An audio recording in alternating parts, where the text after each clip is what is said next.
Suwun batai cek nak gone kabar sepasar. Omah gone Mbah Wek nak gone Kabupaten Jonegoro bujat gara-gara lemah nak ngisor bangunan kuwi ambles. Ora nek korban jiwa nok kedadian kuwi, tapi bujate saya suwe saya nemen sampai nggawe sing duwe omah was-was sak bendino.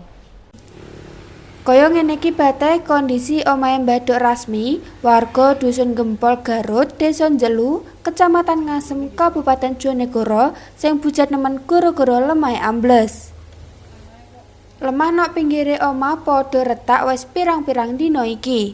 Terus jemaah isuk separo lemahe tambah medhun gawe tembok ambrol karo pondasi bangunane pedhot. Udan sing gak terang-terang rong dina iki gawe kondisi omah tambah nemen. Sing duwe omah Mbah Duk Rasmi ngomong was-was terus khawatir bangunan mburi omahe ambruk. Imam anake sing duwe omah ngomong nek bujate kuwi kedaden 3 dina kepungkur pas udan deres. Hidup-hidup lemah sing dadi pondasi-pondasi bangunan ambles. Jerene bujate gak mau nok ngguri omahe mbokane, tapi sampe nok njaba jeding melok bujat.